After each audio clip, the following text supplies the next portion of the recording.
और जो यज्ञ से बचे हुए शेष अन्न को खाते हैं वो सब पापों से मुक्त हो जाते हैं। हम आपको जैसे ये अनुष्ठान शुरू हुआ परमात्मा का 3 दिन का पूर्णिमा पर्व, सबसे पहले परमात्मा का प्रसाद बनाया जाता है। हलवा, कढ़ा और रोटी सब्जी जो भी बनती है परमात्मा के निमित्त अलग से रखा जाता है, उसको भोग लगता है। उसके बाद फिर शेष जो बच जाता है भंडार में उसको हम सब खाते हैं। तो ये एक शास्त्र अनुकूल साधना यहाँ की जाती है। इससे हमारी जो हम पापों से मुक्त हो जाते हैं। हम ऐसी साधना करने से उन पापों से बच जाते हैं जो हम परमात्मा की विधि साधना ना करने से पापी कहलाते। जैसे अभी लिखा ना, वो तो पापी अपने पाप को ही खाते हैं जो शास्त्र अनुकूल साधना नहीं करते। अर्थात जो अनुष्ठान किए जाते हैं और ये यज्ञ से बचे हुए शेष अन्न को, क्योंकि पहले भगवान को भोग लगा, बाकी जो भंडार में या यहाँ जो हलवा, कढ़ा या सब्जी रोटी बची ये उसके बच्चे खाएंगे। पहले पिताजी ने भोग लगा दिया, उसके बाद बच्चे खाते हैं। तो कहते हैं ये संकेत है कि यज्ञ से बचे हुए अन्न को, ये देखो गीता जी अध्याय नंबर 3 के ये श्लोक नंबर ये 14 ये 13 में कहा कि यज्ञ से बचे हुए अन्न को खाने वाले श्रेष्ठ पुरुष सब पापों से मुक्त हो जाते हैं। जो पापी लोग अपना शरीर पोषण के लिए ही अन्न पकाते हैं वे तो पाप को ही खाते हैं। जो धार्मिक अनुष्ठान विधिवत शास्त्र अनुकूल नहीं करते वो तो पापी आत्मा है। अपना पेट भरने के लिए ही गुटी लाई, दड़ी पक्का खाया और सारी रात फुंकाड़े मारे, सुबह उठते फिर धंधे में जुट गए। कहते हैं वो तो पापी लोग अपना पाप ही खाते हैं। आगे देखना 14-15 जो श्लोक है 3रे अध्याय का, इसमें बहुत जबरदस्त निर्णय है। इसमें यह भी स्पष्ट किया है कि पूर्ण परमात्मा से ब्रह्म की उत्पत्ति हुई, ज्योति निरंजन का जन्म हुआ और फिर ज्योति निरंजन ब्रह्म ने हमारे कर्म लगाए, क्योंकि यहाँ हमने करके खाना पड़ा, अपना किया कर्म भोगना पड़ता। सतलोक में ऐसा नहीं है, वहाँ कोई कर्म नहीं है, वहाँ परमात्मा के भरे भंडार हैं, वहाँ कोई कमी नहीं किसी वस्तु की। तो यहाँ आए तो हम कर्मों के बंधन में बंधे, वो प्रमाण दिया है गीता जी अध्याय नंबर 3 के श्लोक 14 और 15 में। देखना ये 14 और 15 यह लिखा है, संपूर्ण प्राणी अन्न से उत्पन्न होते हैं। अन्न की उत्पत्ति वृष्टि यानी वर्षा से होती है, वर्षा यज्ञ से होती है, वर्षा यज्ञ से होती है। आप देख रहे हो पुण्यात्माओं, जब से परमात्मा की कृपा हुई है, सतलोक आश्रम बरवाला में ये अनुष्ठान, धार्मिक अनुष्ठान प्रारंभ हुए हैं, उसी दिन से परमात्मा वर्षा कर रहे हैं। और मई और जून जो तपया करते थे उसमें भी परमात्मा ने झड़ी ला रखी थी। और उससे पहले आप देखते हो कि जमीन में ट्यूबवेलों के पानी भी सूख गए थे, इतना पानी चला गया था नीचे। और अब धार्मिक अनुष्ठान फिर पुनः प्रारंभ हुए हैं परमात्मा की। वही प्रमाण गीता जी दे रही है कि सभी प्राणी अन्न से उत्पन्न होते हैं, अन्न वर्षा से होता है और वर्षा यज्ञ अनुष्ठानों से होती है, यज्ञ से होती है। यहाँ 5 यज्ञ चलती हैं। एक यज्ञ धर्म की, यहाँ भरे भंडारे, दिन रात कोई किसी समय आओ आते भोजन तैयार मिलेगा, सदा व्रत है उस परम पिता कबीर परमेश्वर की तरफ से। ये मत समझना कि कोई दान करके ये भंडारा चला सकता है, नहीं। परमात्मा अपने सतलोक से आपके पास भेजता है अपना, तो आपको धन देता है, आपको धनवान बनाता है और आपके 100 प्रकार के कष्टों का निवारण करता है और फिर आप में प्रेरणा करके दान करवाता है ताकि ये बच्चा कुछ पुण्य प्राप्त कर सके। नहीं तो ये काल भगवान धर्म पर नहीं लगाने दे सकता। कोई बीमारी में, कि तो मुकदमे में, कि तो कोई ले गया वो दे को नहीं, फिर खेचा तानी, रात न नींद आवनी, ऐसी बयान माटी रखी है हमारी। ये तो कबीर परमेश्वर की रजा से ही ये सब दान पुण्य करवाया हो रहा है। तो यहाँ एक यज्ञ है धर्म की, ये धर्म भंडारा दिन रात चलता है। और दूसरी यज्ञ है ध्यान। सतलोक आश्रम में आने के बाद केवल परमात्मा की चर्चा ही चलती है, उसी का ध्यान, उसी की चिंतन बना रहता है। और तीसरी यज्ञ हवन की, यहाँ पर दिन रात अखंड ज्योतें चलती हैं परमात्मा की। और जिस दिन ये 3 दिन समागम चलता है तो इसमें प्रत्येक भक्त की जिसका भी वो पाठ होता है अखंड, एक ज्योति अलग से चलाई जाती है। जैसे 100 पाठ हैं तो 100 ज्योत चलेंगी, 200 पाठ हैं तो 200 ज्योतों का चलती है। एक ज्योति में 3 दिन लगभग 1 किलो घी हवन हो जाता है।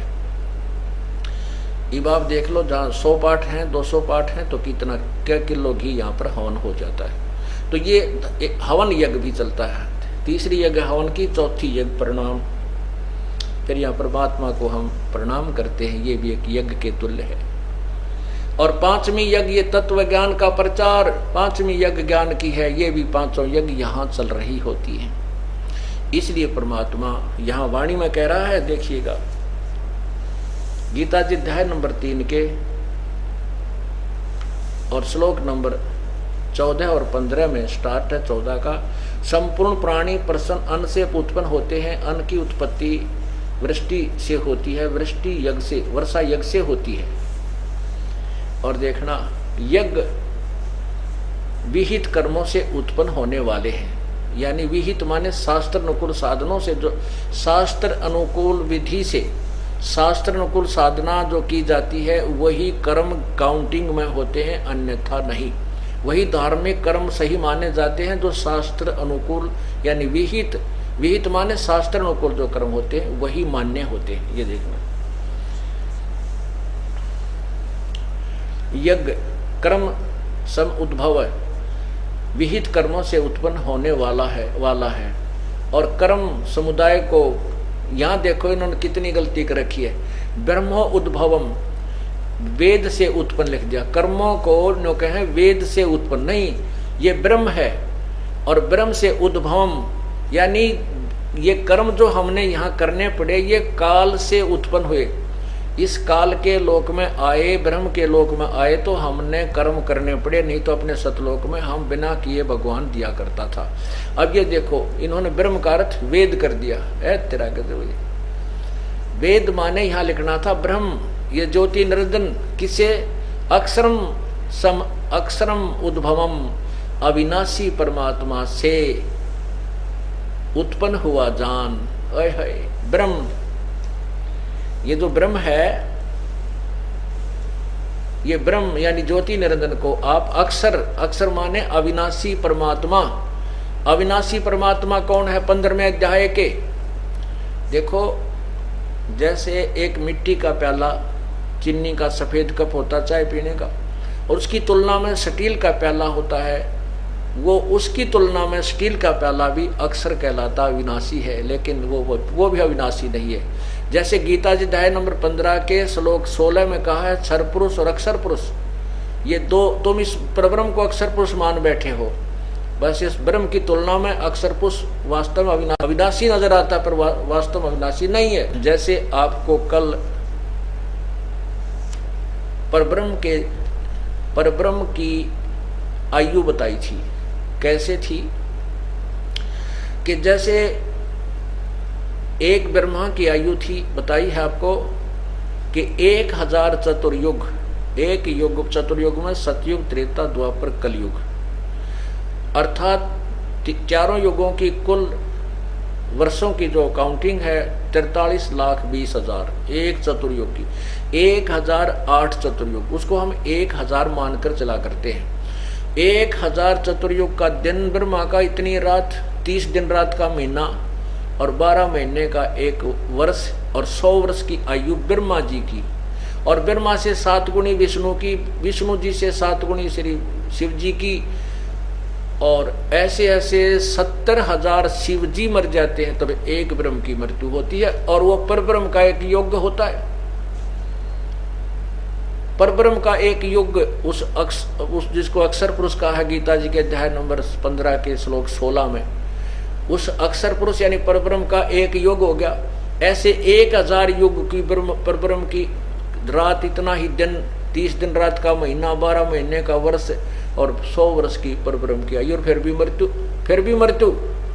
इसलिए ये अविनाशी तो नजर आवे है, लेकिन अविनाशी वास्तव नहीं। इसलिए 15वें अध्याय के 17वें श्लोक में कहा है कि परमात्मा उत्तम पुरुषत्व अन्य, इन दोनों से कोई और ही है, वो श्रेष्ठ भगवान, उसी को परमात्मा कहा जाता है। और वही तीनों लोकों में प्रवेश करके सबका धारण पोषण करता, वही अविनाशी प्रभु है।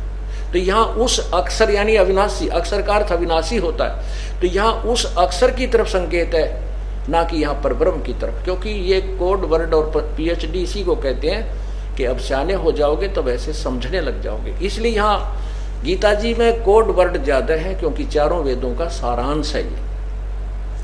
अब देखो, वेद यहाँ लिखा कि ब्रह्म से उत्पन्न हुए थे ये कर्म, जो हमने यहाँ ये क्रियाएं करनी पड़ेंगी। हमने जैसे हम ब्रह्म के लोक में आगे हैं तो हमने यहाँ क्रिया करनी पड़ेंगी, ये 500 यज्ञ भी करने पड़ेंगे, धार्मिक अनुष्ठान भी करने होंगे, तभी हम यहाँ से निकलेंगे और हमारा गुजारा होगा।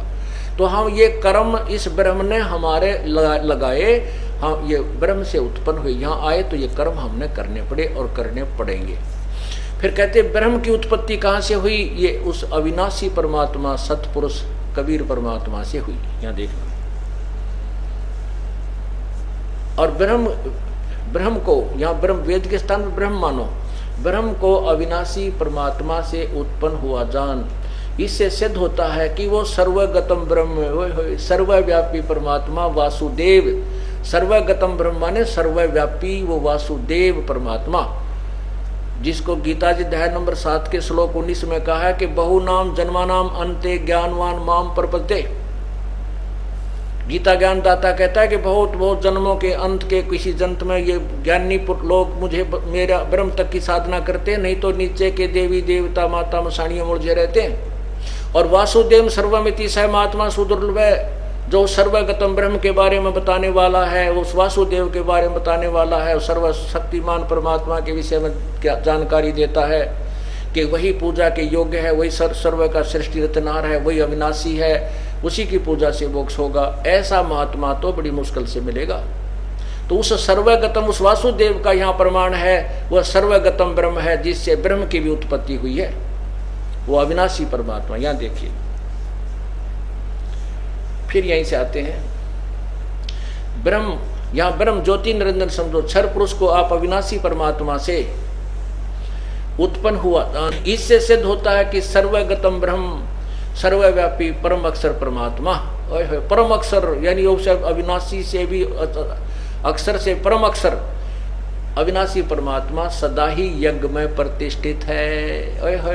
वही यज्ञों में मुखिया है, उसी की पूजा करनी चाहिए, उसी को इष्ट मानकर उस यज्ञों का अनुष्ठान करना चाहिए। इति सिद्धम, यही दास सिद्ध करना चाहता था, और यही पवित्र गीता जी ने सिद्ध कर दिया कि वो परमात्मा जो है वो पूर्ण परमात्मा ही यज्ञों में प्रतिष्ठित है, उसी को इष्ट मानकर, यानी मूल जड़ को पूजना चाहिए। उस जल की जड़ की पूजा से फिर देवता बढ़ेंगे, ये ब्रह्मा विष्णु महेश के पास हमारे संस्कार ऑटोमेटिक जाएंगे, और फिर ये हमारे को ना मांगते हुए भी देंगे। जैसे टहनी पौधा लगाया, पौधे की पूजा की जड़ की, और वो फली पौधा बड़ा हो गया, पेड़ बन गया आम का, बिना मांगे आम लद पद हो जाएंगे। हमने इच्छा करने की आवश्यकता नहीं, इसका आम लगे अपने आप लगेंगे, और ना चाहते हुए भी वो हमें देंगे, बिना मांगे भी देंगे। ये गीता जी के अध्याय नंबर 3 के श्लोक नंबर 10 से 15 तक ने भी प्रमाणित कर दिया कबीर परमेश्वर के उस अमर ज्ञान को।